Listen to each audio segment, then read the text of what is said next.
A lone lion can hunt and do it well. But a group of lions can really hunt and do it extremely well. More prey, bigger prey. But this requires strategy, patience, and getting along with others. To understand how a pride of lions turns into a pack of predators, we'll study the battlefield, deconstruct the game plan, and analyze the moves, revealing the nuances of the hunt as it's never been seen before. We'll discover just how far these lions are pushing the limits of living in a pack.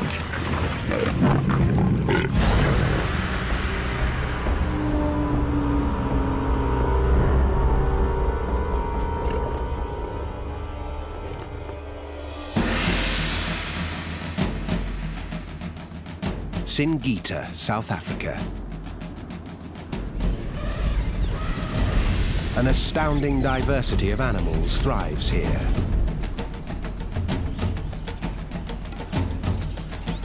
At the top of the food chain, lions.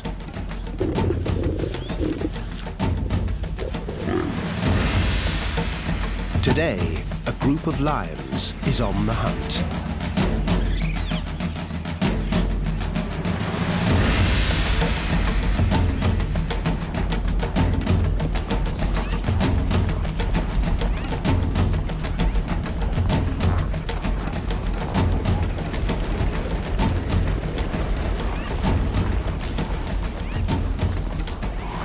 This is the mountain pride.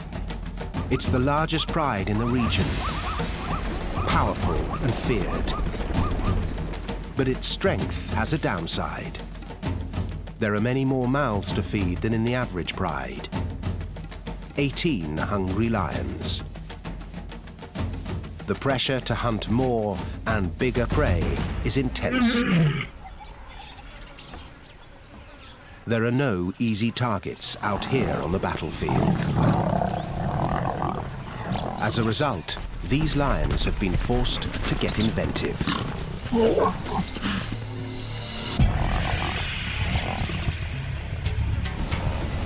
We'll witness the mountain pride deploy 3 offensive strategies: the ambush, the blitz, and the siege. Each tactic is tailored to the specific behaviors of the prey, and each member has a role to play. As with any team, there are heroes and slackers. But without true collaboration, the pride's survival is at stake.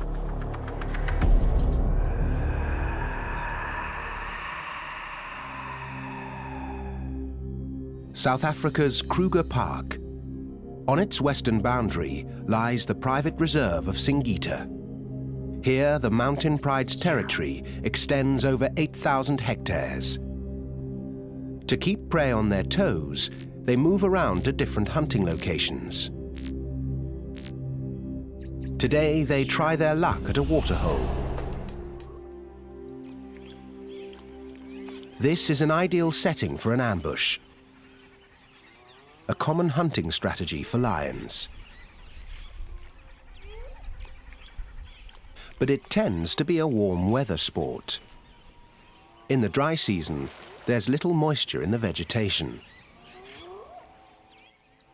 Grazing animals must come down often to drink. Lions know this. 3 females enter the waterhole zone. 2 grown adults and 1 young lioness, a novice. They're part of a pack that split off from the mountain pride. A hungry splinter group having a go at hunting on their own. Related lionesses form the core of any pride. They are the expert hunters. The secrets of their trade are passed down to the female cubs. This morning, the other pride members are sleeping in. Their alarm clock will be the sound of a kill. If the trio is successful.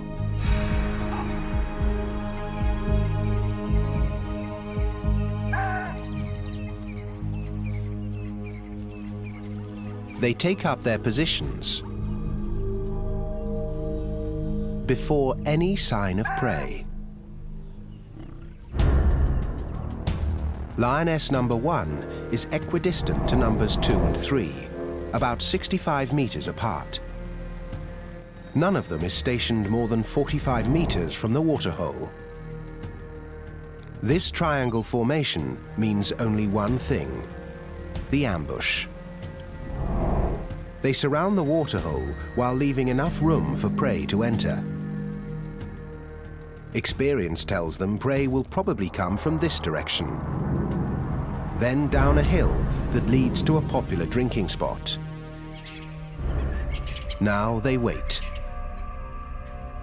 The ambush requires perfecting a vital skill: patience.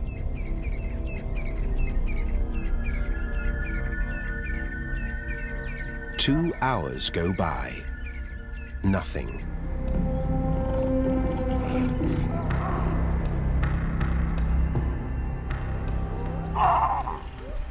After 3 hours, a sound.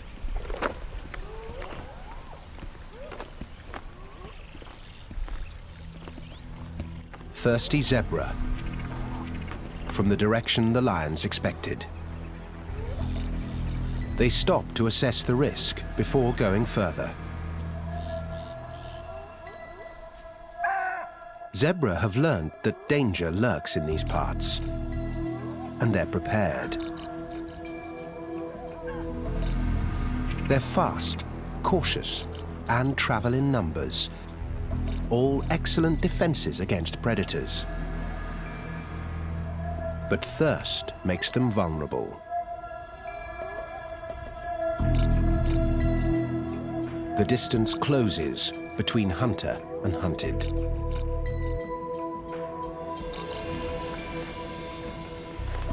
Lions are fast, but only in short bursts. If they don't get close enough, their prey will outrun them. Too close, and they'll give themselves away. Any of the lionesses can start the ambush. They'll wait for the defense to make their move. Once the zebra have got close enough, here in the red zone, a lioness will strike. Suppose cat number 1 leads the charge, but fails to take down the target. Cats 2 and 3 are in strategic positions to intercept the fleeing prey.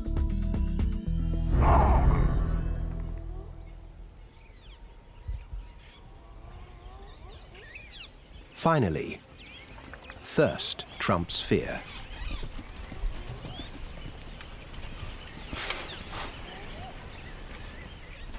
It's all going according to plan. Until some spectators show up. Swainson's spurfowl will screech when they sense a threat. The zebra will then be alerted to the hunter's plot. This cat must remain calm, or the ambush goes up in smoke.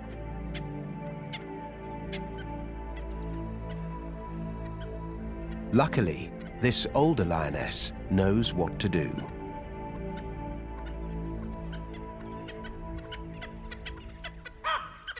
Remaining still, she convinces them there's no danger, and the hunt is still on.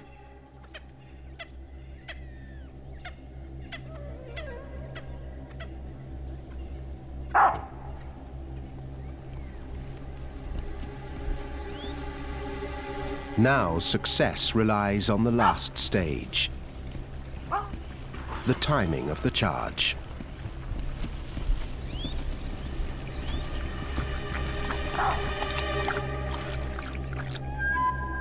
How do you know when it's right? No one can say for sure. It takes that unknown, unquantifiable factor. Experience.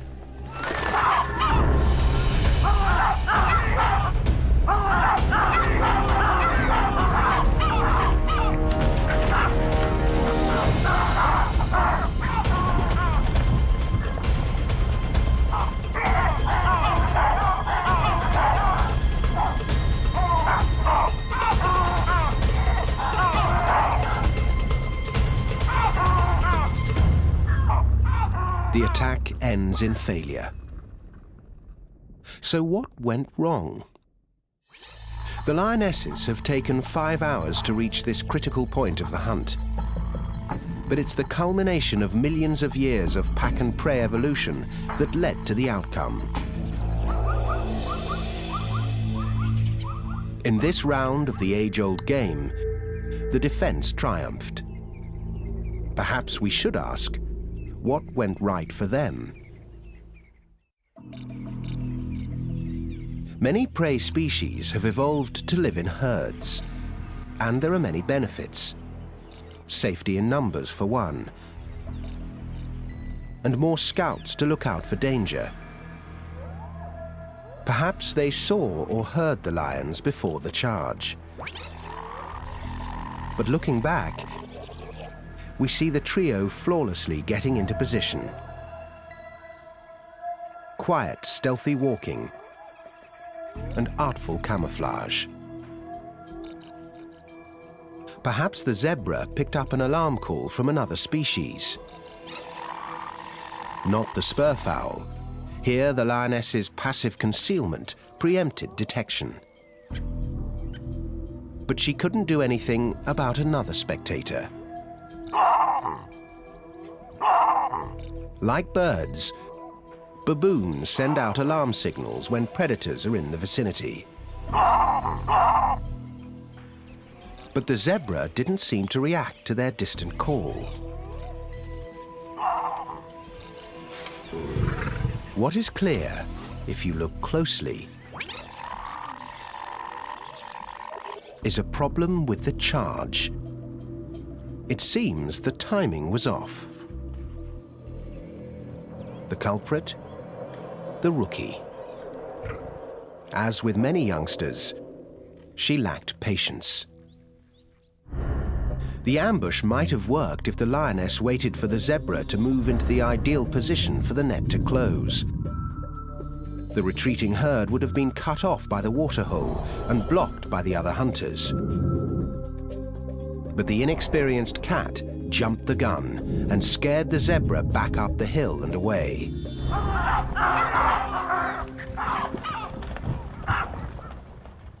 The downside of hunting in a pack is that you're only as good as your weakest link.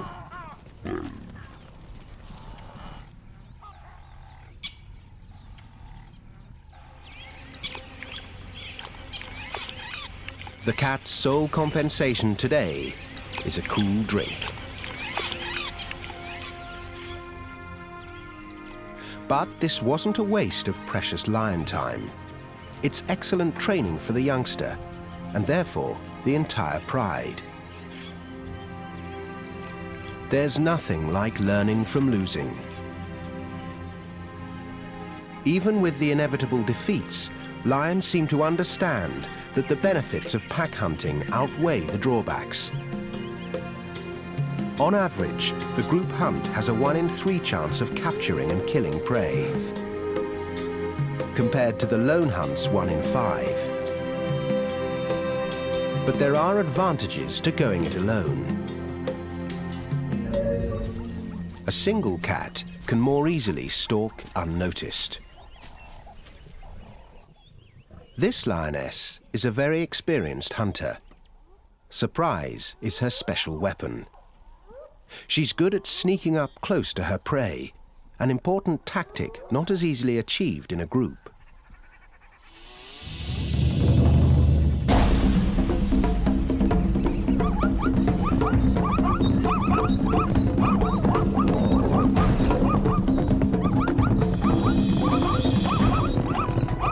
Without her perfectly adapted claws, success would be elusive. Lion claws are retractable. When a lion is not hunting, claws are kept sharp under a protective sheath. As a lion jumps on the prey's hindquarters, it releases its claws and sinks them into the flesh like hooks. The cat tugs downward, while muscle and teeth take over, finishing the job. A lone hunter can keep more of the spoils for herself, but eventually she'll have to share with some of the others, even if she doesn't want to. Sharing is a lion thing. Most other cats are loners, but lions depend on each other to raise their young, to defend their territory, and especially to hunt.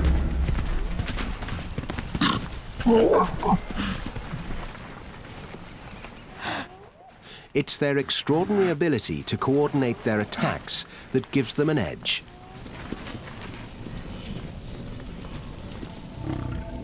The mountain pride is skilled at the group hunt, but they're struggling. They can't seem to kill enough prey to quell their hunger. Something is getting in their way. A problem that might seem familiar to many species. Teenagers. Teenage boys. Normally, when the cubs reach 3 or 4 years, the dominant males kick them out of the pride. These elders won't tolerate sexual competition. But there are no adult males in the mountain pride. Perhaps they died or wandered off to join other prides. As a result, the young males have stayed at home. The mothers have tried to teach them to hunt to earn their keep. But they're mostly interested in sleeping in. These hulking teenagers have the strength and appetite of adults. But they act like cubs. The mothers and sisters must hunt more to feed themselves and all these growing boys. If the females don't kill more and bigger prey, the whole pride will be in jeopardy.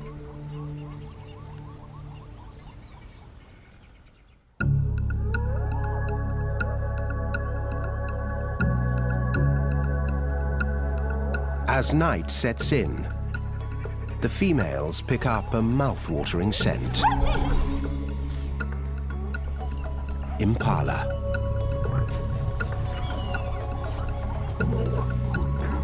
For a lion, an antelope like an impala is not a lavish meal, just daily grub. But this doesn't make the hunt any easier. Impala use a kind of advanced warning system known as the flight zone. As soon as a potential threat crosses the perceived boundary, the animals know to run. The alarm system provides a head start. An impala knows it can outrun a lion if it takes off as soon as the alarm is triggered. The lions must respect the flight zone, get to know it, and eventually penetrate it.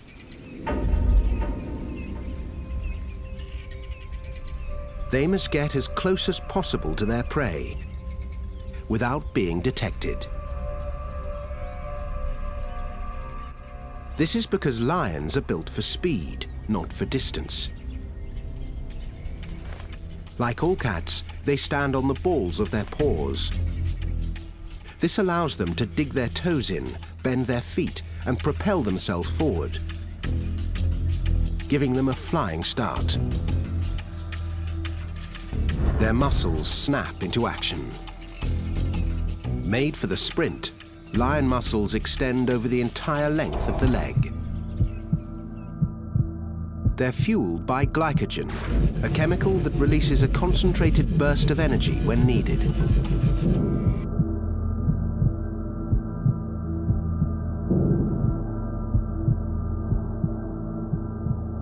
But it is short-lived. A lion may be able to hit its top speed of 60 kilometers an hour in a split second, but it can only maintain it for 90 meters. Prey like antelope or zebra have hooves that lack the bending ability of paws, so are slower off the mark.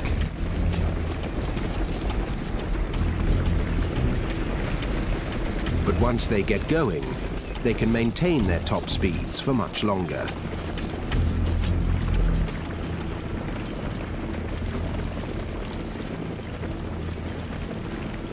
Some antelope can reach 80 kilometers an hour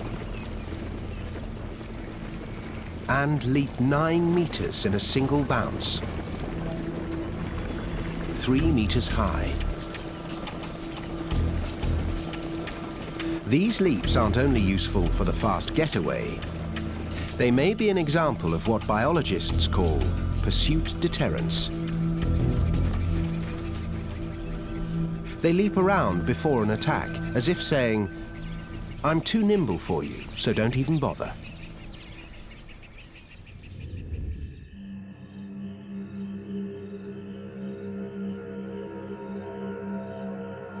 The hunters quietly slip toward the prey.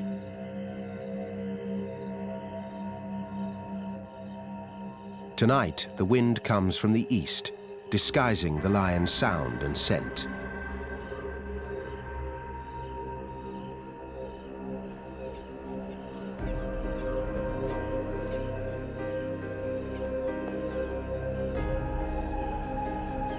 They fan out into the darkness, forming a line from one angle.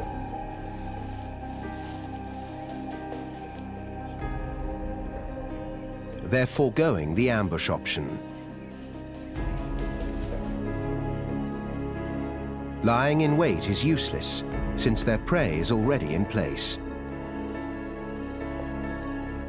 Instead, the cats decide to go for another strategy.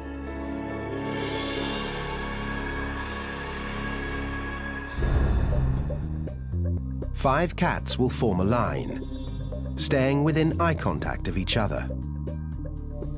They'll want to get close enough for the collective sprint while remaining outside the flight zone. If the outer lions cover the wings while the inner ones cover the center, their chances of catching impala will increase. The lionesses on the wings should start the charge. Some impala will leap away, but others might run towards the middle, where they can be intercepted.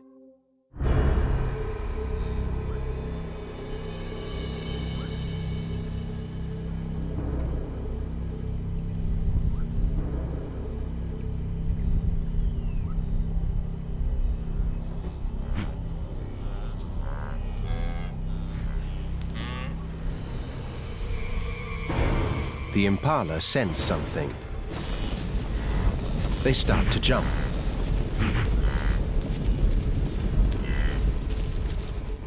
But it's just a hippo, another vegetarian fumbling in the night.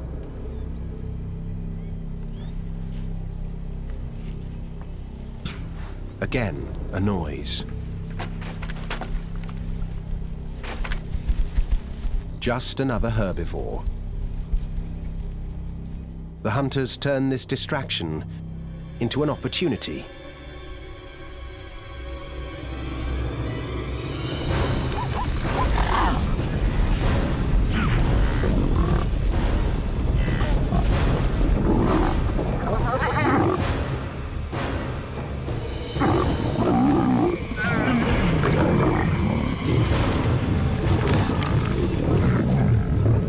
This time, it works.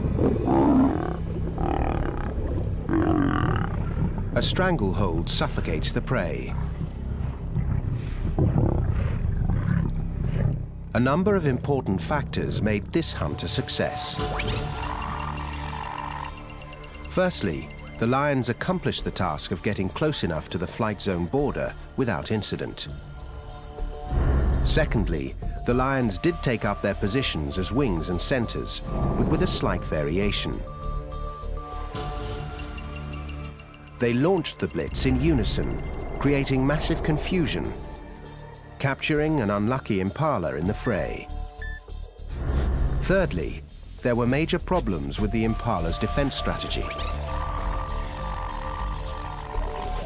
The leaps were on display, not for the lions, but for this bystander. Hardly a threat. The false alarms of the herbivores might have turned the impala complacent, discharging their leaps before they were useful. A lucky break for the lions. Why didn't the impala detect the real threat in advance? The lions moved into the wind, concealing their sound and smell, allowing them to close in on their prey before the attack. All these variables created the perfect storm of events, empowering the lions to make a killing. As in any battle, the outcome is determined by strategy, skill, and a little luck. Tonight, the female hunters are rewarded for pulling off their plan. But the victors will not be left in peace. Now that the mothers have done all the hard work, the 8 young males show up, proving they too have a worthy skill: stealing. They leave nothing for the lionesses.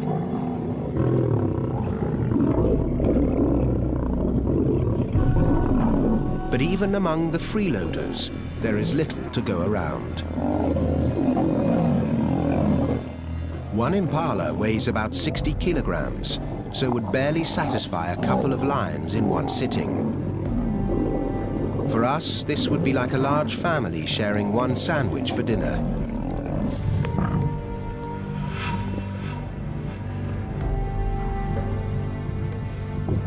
Desperate for a meal to feed the whole pride, they'll have to take extreme measures.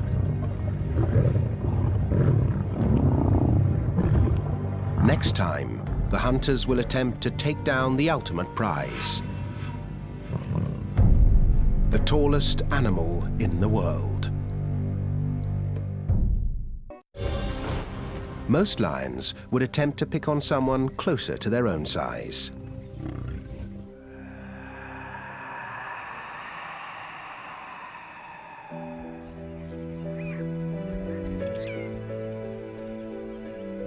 Out on the grasslands, a mother tends to her foal.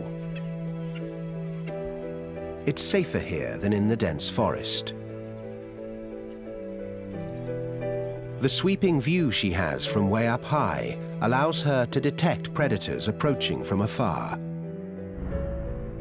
Her flight zone appears to be larger than the impala's, probably because the giraffe is a slower animal and needs more time to get a head start. Through trial and error, lions know this. They also know if they penetrate this giraffe's flight zone, she won't run. She's a mother, and she will not leave her foal behind. There's no need for an ambush or blitz. Instead, the lions come up with another plan: the siege. Ideally, this tactic requires surrounding the prey and pushing in. 2 lions will distract the mother, while a third will sneak in and drag the foal away.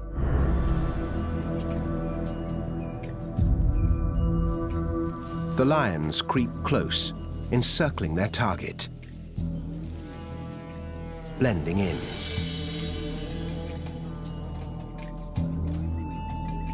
The foal gets tangled in the grass and lags behind his mother. The hunters seize the moment.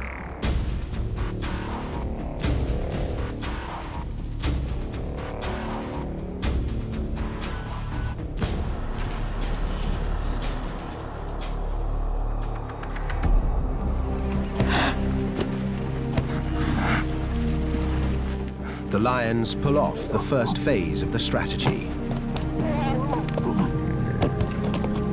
But now they'll have to contend with the mother's fury. They pause and reset their positions. The foal is injured. Suddenly, a fourth cat barrels in, distracting the mother. Without her, the foal is defenseless.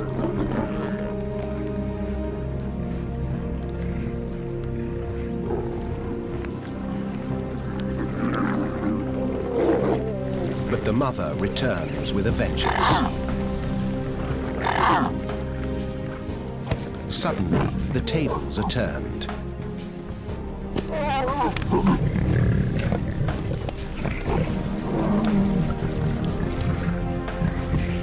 But the giraffe has made a fatal error. While lunging, her powerful hoof hits her foal.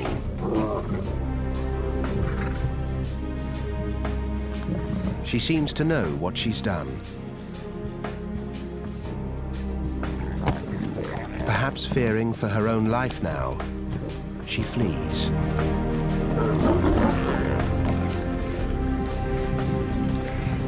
It's over.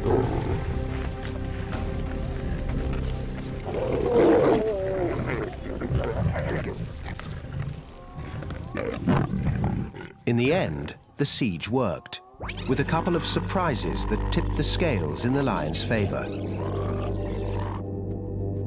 First, the fourth cat entering the scene successfully redirected the mother, letting the others sneak in. Second, the lions got lucky with the mother's terrible mistake.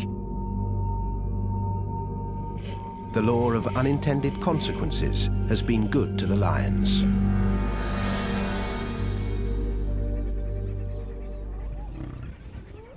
But a large lion family needs much more protein than the foal can provide. The mountain pride is hungry. They have no choice but to risk a more dangerous mission: a full-grown giraffe.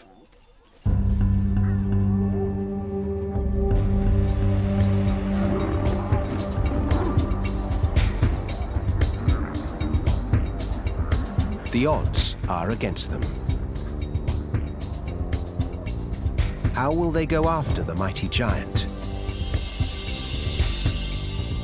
They start with a move to the right location.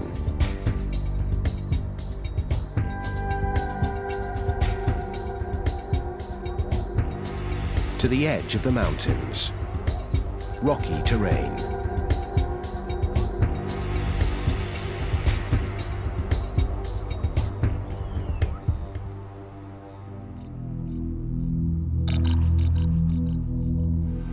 Here, the male giraffe feed off the thick acacia trees. And here, they're more vulnerable to attacks. Because here, their main defense is useless. Giraffe can't easily run over the rocks. In fact, they're stumblers. Their height serves them well, except when it comes to stability. Once felled, getting back up is tough. Lions observe this. The giraffe's other excellent defense, seeing far across the grasslands, is also compromised in the forest. They can't see, and they can't run. Like the zebra risking their lives for a sip of water, the giraffe must sometimes trade safety for a meal.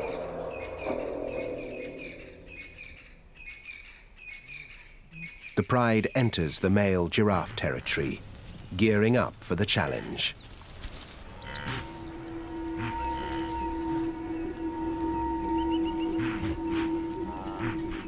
But a curious sight stops them in their tracks.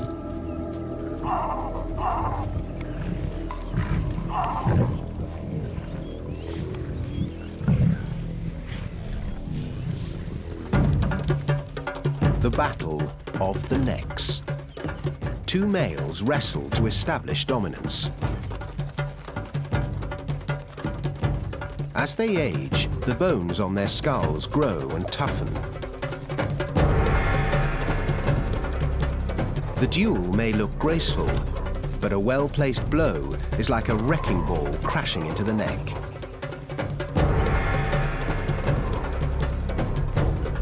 A lion's life is full of surprises, but problem solving is part of the job. They definitely can't attack two giraffe. Maybe such a duel can be turned to their advantage. Surely the contenders will be exhausted after fighting.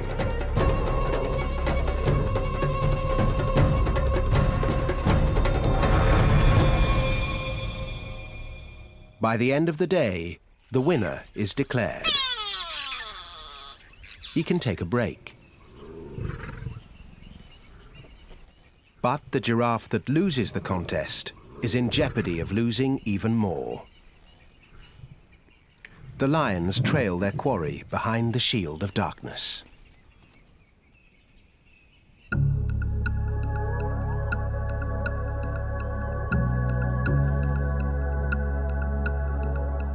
The mountain pride calls in more troops. 6 females join forces tonight. Their chances are slim, but they use the night to their advantage. Giraffe struggle to see lions in the darkness. But lion eyes are perfectly adapted to nocturnal hunting. Millions of rods in the retina enhance their ability to detect shapes in low light conditions. A layer in the back of the eyeball works like a mirror. It bounces light back through the retina, making objects appear brighter. It's also responsible for the eerie glow in their eyes.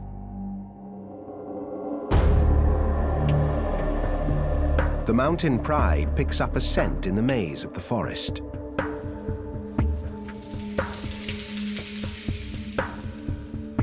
It leads them to this silent giant.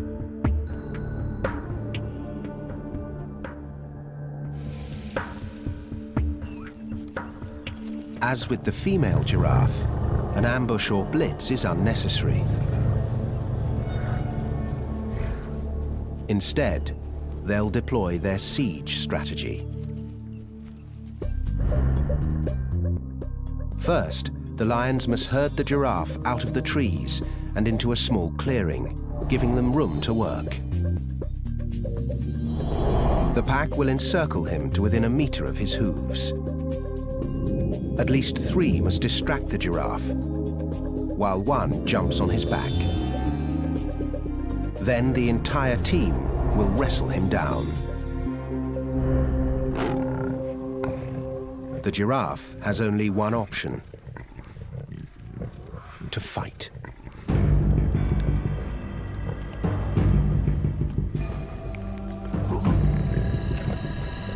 The lions attempt to flush him out of the trees.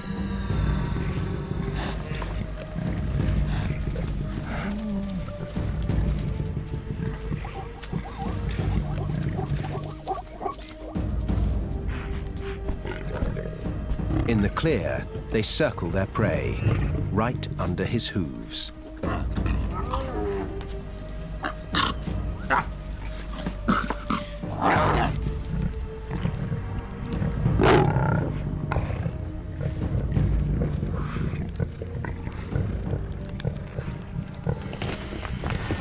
giraffe's back kick is its most lethal. Like a fast-swinging sledgehammer.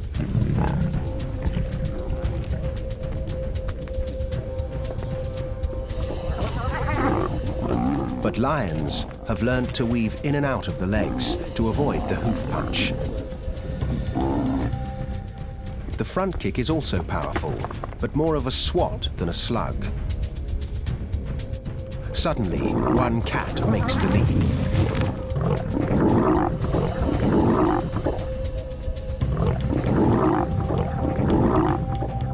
But another takes a kick in the face.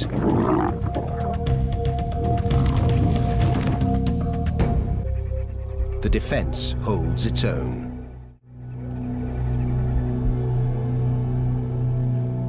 The cats are weary.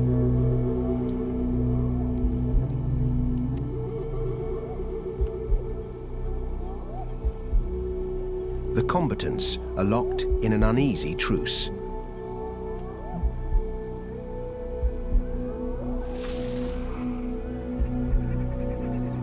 A decision to call it quits is looming.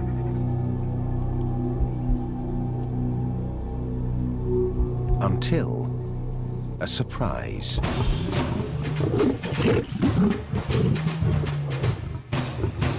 Reinforcements for the Mountain Pride arrive.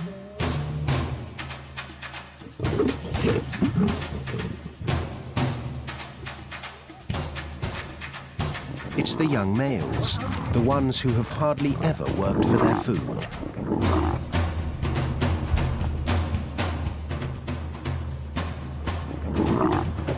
The extra troops break the deadlock.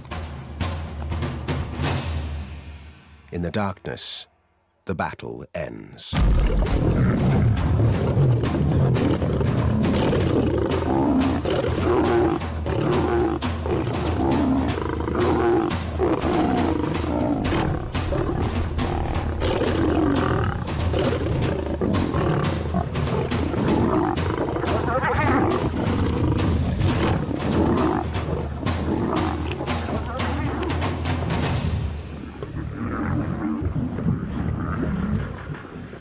Finally, the young males earn their meal, the hard way.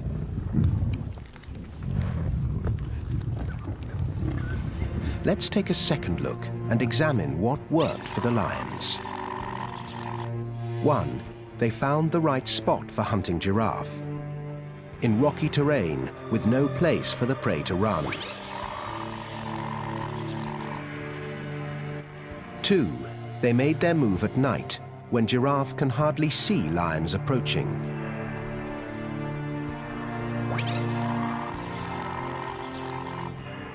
3. After herding the giraffe into a small clearing, they closed in almost directly under him, avoiding his kick, at least for a while. 4. A few cats distracted the giraffe, while one jumped on his back. This first attack may have seemed premature, but it contributed to tiring out the giraffe in the long run.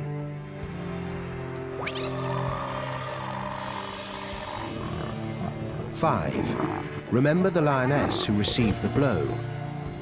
In slow motion, we can see she actually twists her body backward, avoiding the thrust of the kick. This acrobatic defense allowed her to avoid an injury and stay in the fight. 6. If you look closely, you'll see a rotation. Some lions moved in while others retreated. They were tired, but would have been exhausted if they hadn't taken turns.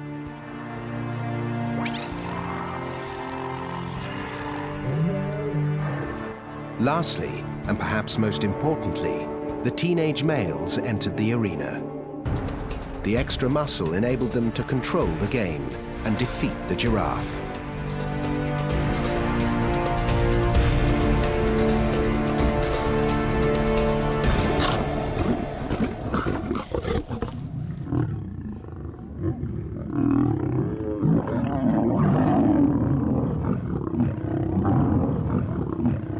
At last, there's enough food to satisfy the entire mountain pride. It seems the young males are finally understanding the power of the pack.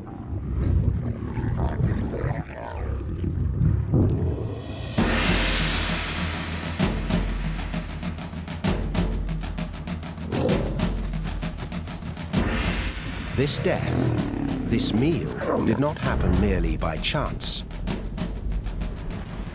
There are many tiny variables reacting off one another that determine the outcome of the battle.